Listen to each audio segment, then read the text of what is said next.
But as we do each and every week, we started it over on Wednesday night with Student of the Game last week. But you know what time it is.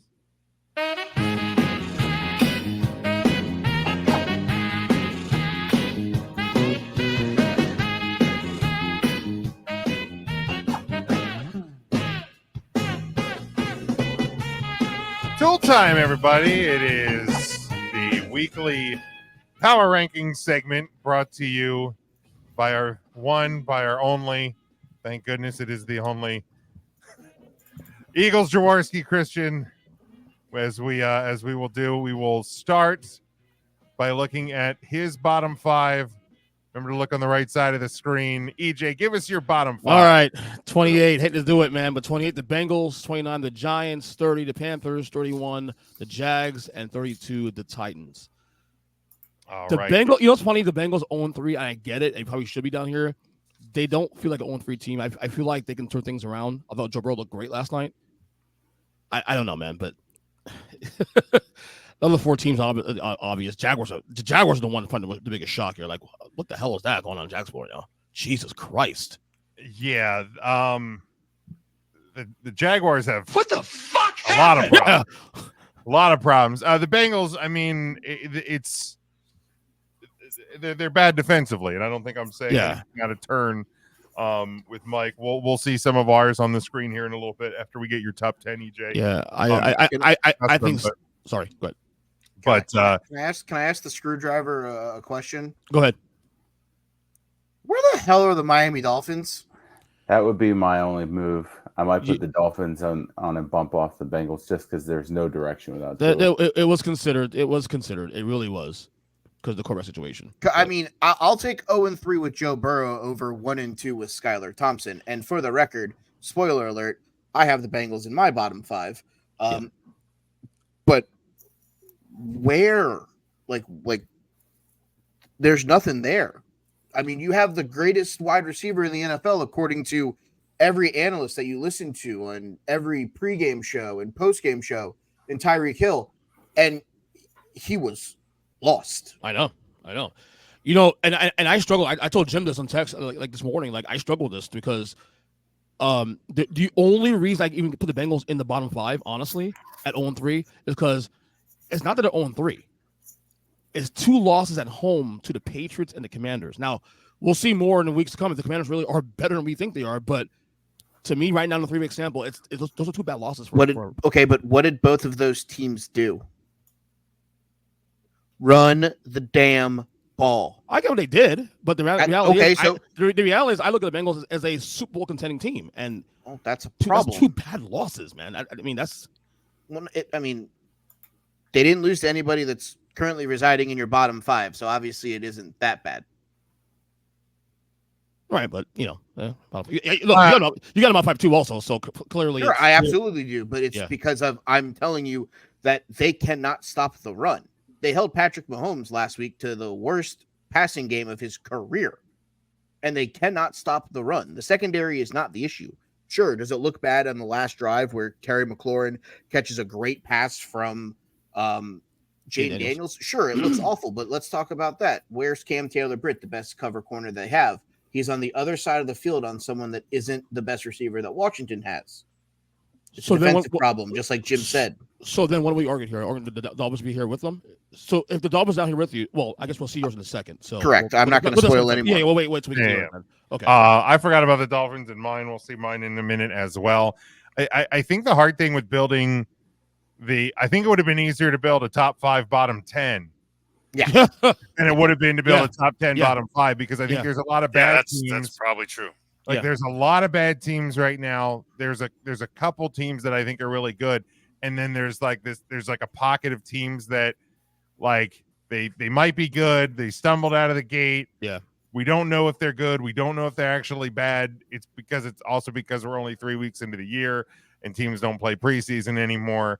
A lot of these things haven't shaken themselves out yet. So these first ones are always a little bit more volatile than the other ones. But EJ, give us your top 10, and then we'll dig into it. And week 3 was just a weird week in general. Lots of anomalies.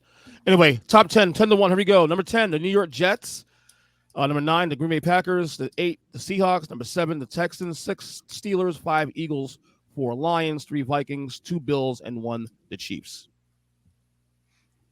I almost pulled the trigger on swapping 1 and 2. I almost did. You should have. I almost did. You should have, but that was impressive. Who do you trust? That's why we know the dumb game you play. You already know how it's already baked into the show. You know that already. Yeah, it's a Joker soundbite. What's that? Yeah, it's a Joker soundbite. Yeah. Yes. Nice. Technical. Yeah, we know how that works for you. We're not changing anything. It's the name of the show. We know it's ingrained, bud. Yep.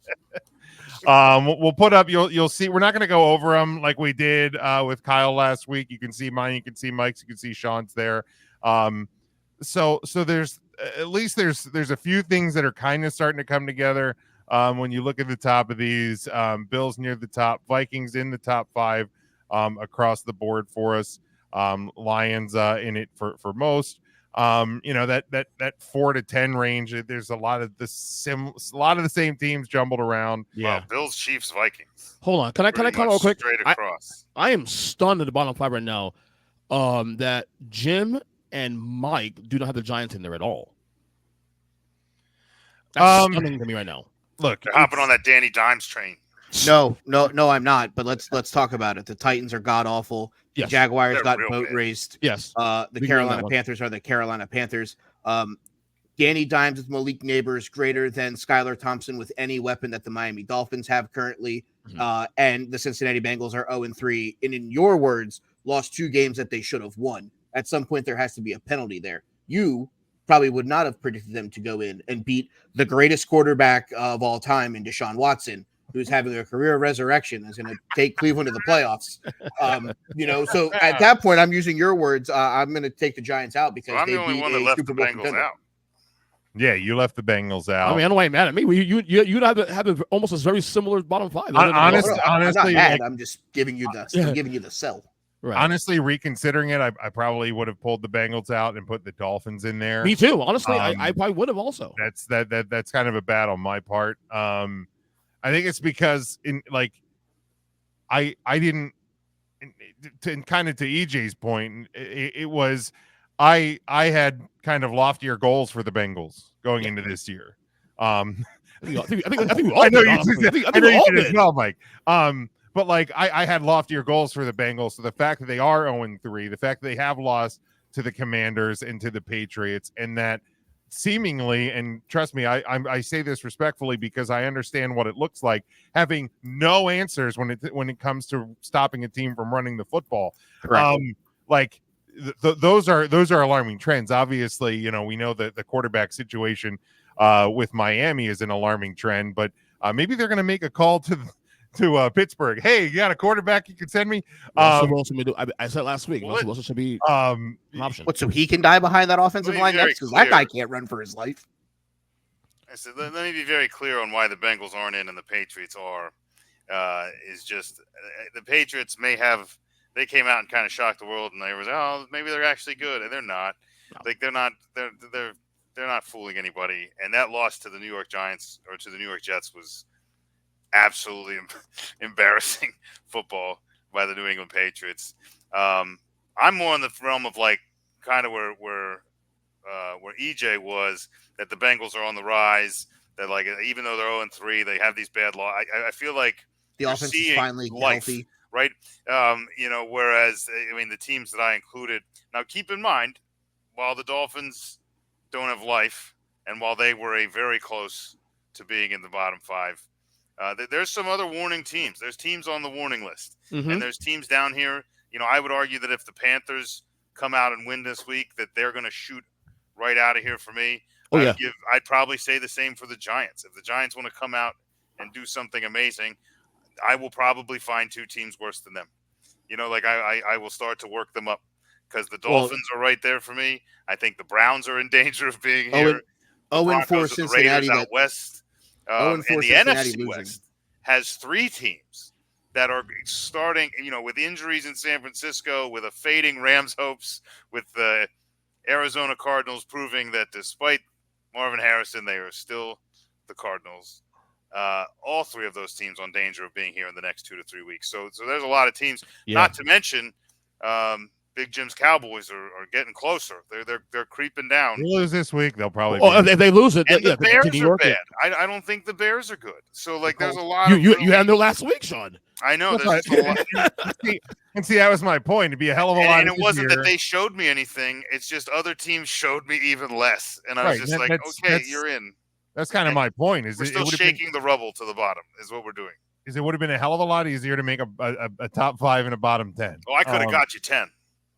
For sure. And so to the reason I don't have the Giants in mind is because look, I don't know that a win over the Browns, and again I say this respectfully, it's the only one my Cowboys have, is a win over the Browns is not like it's something that impressive. But the Giants did the thing that if they want to have anything that resembles success, and by success I mean like 4+ wins, is get the ball in the hands of your best playmakers, get the ball to Neighbors, get the ball in the hands of Devin Singletary. There's a reason you like when you lost Barkley, obviously you're taking a hit. Devin Singletary is not Saquon Barkley. So before anybody thinks I'm trying to say that is not what I'm saying. But he looks good, he looks focused, in the early going this year. So get him the ball. Basically, get the ball out of Danny Dimes' hands. That's going to be a great place to start. They did that on Sunday. The Browns, obviously ending up in my bottom 5, are absolutely atrocious. And nowhere near a playoff contender. Staring at you, EJ. That clearly that team's bad. The Jags Titans really, really bad. It's there's no life in Tennessee. No, not at all. Not at all. That's which is weird. They should just call Ryan Tannehill. I'm sorry. I don't think Ryan says yes. I wouldn't. I wouldn't either. Shit. No. I don't want to die out there. And it's weird because Tennessee, Miami should probably call him. Yeah. Well, they should. I don't think he's saying yes because word out of his camp is he wants to go somewhere where he could potentially start the rest of the season. And with because Tua's wanting to come back and not wanting to, he's holding off because he wants to see if there's a chance that develops. I think he wants to make a playoff run is what he wants to do. So when the Miami Dolphins trade for Matthew Stafford in like a week and a half or two, and he can start in LA the rest of the year over Stetson Bennett, and Matt Stafford potentially tries to lead the Dolphins to a playoff spot because there's no reason why Tua should play quarterback again the rest of this season. Yeah. Well, I think if the Rams are in trouble and the injuries are still bad and if their record's bad, I don't know that he goes there either. I think he wants a chance to be I think his perfect call is with like 5 weeks to go on a team that's probably in a playoff spot. I think that's what he wants. Yeah, most likely. Looking at the top 10 and EJ's top 10, does anything stick out to anybody that they think is crazy? Besides Malik being ahead of the Bills. Malik Willis and the Green Bay Packers being in the top 10 over the Saints, basically over the Saints, even over the Buccaneers. Yeah. I think that's kind of wild. Mike, do you have the Saints, but you do at 10. I do. I have them at 10. That Saints loss on Sunday was a bad fraudulent loss. Fraud. They lost to a top 5 team of yours. No, they lost to a top 5 team that was missing 2 receivers. They both lost at home. You still have them at top 5 though. They lost to the same team. One of them lost in Rio, the other one lost in New Orleans. I'd like to make fun of my own because I have the Seahawks at 4. I'd like to make fun of that. That's way too high. I think I just was like, well, they're undefeated, and I don't know how much I like these other teams behind. I knew I didn't like the Steelers undefeated. I knew you knocked the Texans bad after last week. You put them number 1 last week, Sean. Yeah, I mean, things are falling apart. They're going to move back into the top 5 at some point for me. It makes sense why Jim and Mike have the Steelers low, but maybe I put the Seahawks as high as I did just so they could fall from grace. Maybe that's where I'm at. To be fair, I have the Pittsburgh Steelers where I do because none of the games have felt overly impressive. all field goals against Perk Thuggins and the Falcons week 1. That offense ain't doing anything. They beat a team quarterbacked by Bo Nix, scoring a total of 13 points. And up until the point where the Denver Broncos, up and until the point where Justin Herbert re-aggravated his high ankle sprain, they were losing that game. I'm not impressed. They're inevitably going to go into a portion of the schedule where they're rolling a defense right now. Like they're fielding a defense and nothing else. Correct. And it's inevitably going to catch up to them to where the defense is going to not be able to hold a team to 7 points. Yeah. I figured I'm going to hold them in that 5 to 8 range while they're undefeated. And as soon as they're not, they're going to fall off the top 10. That's pretty much where I'm at.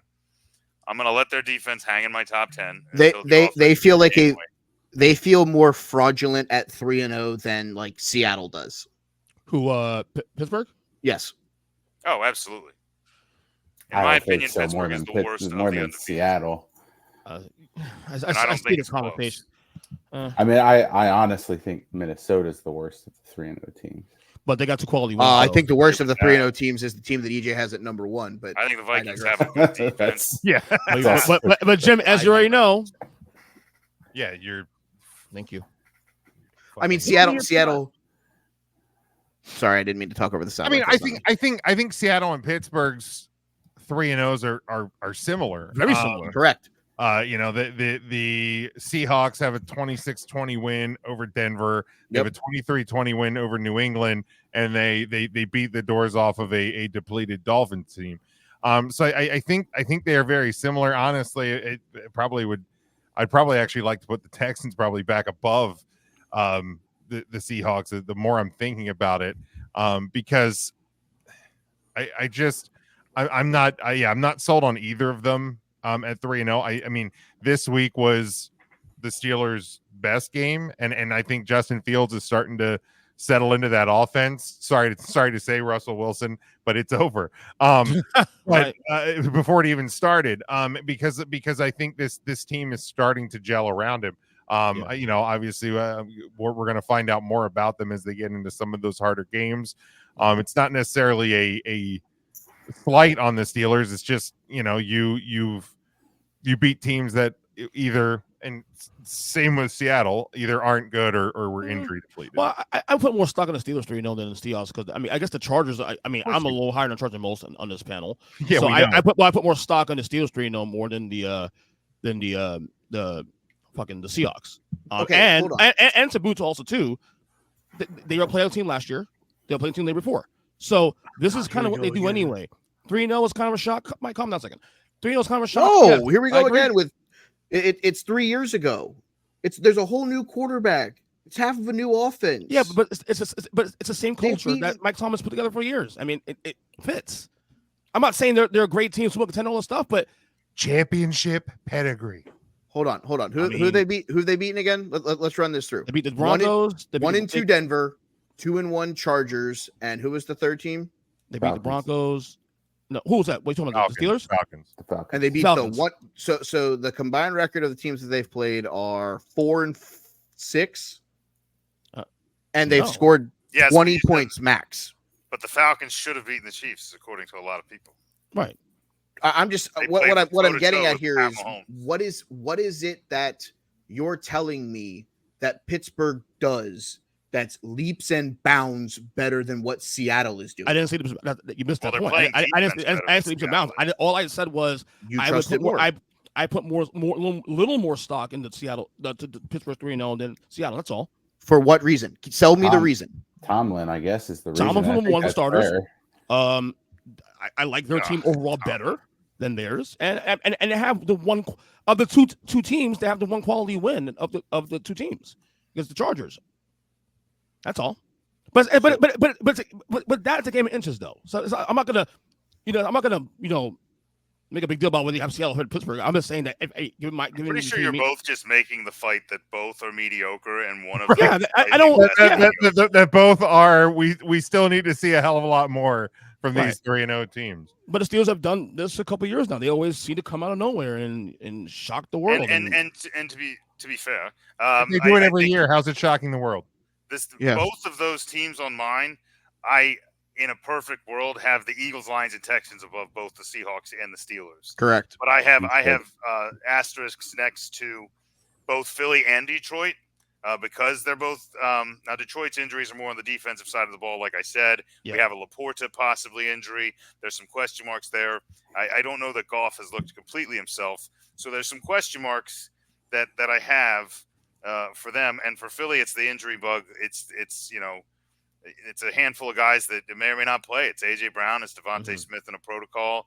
You started falling in love with a tiny white slot receiver, and now he's on injured reserve. Darius Slay, hopefully that's not lingering. And so there's a lot of injury risks for Philly. I would have loved to throw Philly in at like 4, but I couldn't because I don't know where they are. Yeah, I almost did. And I did the same, I think, at the bottom where even though I don't want to take an injured team and throw it down there and be like, because I know that if they just throw any other quarterback in there that I have any faith in, I'm like, okay, well, now I'm starting to buy him a little more. If the running backs are healthy, I'm starting to buy him a little more. But I think here there's a lot of one-loss teams that I think are better than those 2 undefeated teams. Yeah. Oh yeah. But I will they say this won about their the games, Steelers. so I'm giving them some credit for that for now. I will say this about the Steelers. They don't have the worst point differential for undefeated teams. That would be the Kansas City Chiefs at plus. Correct. The best team in football, 1-0 baby. games. Right. Championship pedigree. Name of the episode. Well, they're starting 4 guys with stripes every week. It's going to help. Yeah, something like that. Anything else we want to hit from the I don't see anything else egregious really here, honestly. No, I mean, I'm glad to see enough of us had the Saints hanging in there. I'm glad to see that. I think that they've done enough to show that. I mean, here's that's the thing. A lot of points, and they played good defense against, even against Philadelphia. I thought they played pretty good defensive football, despite being sold to me as an offensive team. So I like think where they're at. I think the big point is at 3 weeks into the season, there's still a shitload more that we don't know about most teams in this league. We could all have 6 teams in our top 10 that aren't there at the end of the year. So yeah, so in a year, there's going to be a lot of things that change in a year, maybe next week or 2, probably. As this year goes on. So, anything else from anybody? No. Taiwan Walker sucks. Jesus.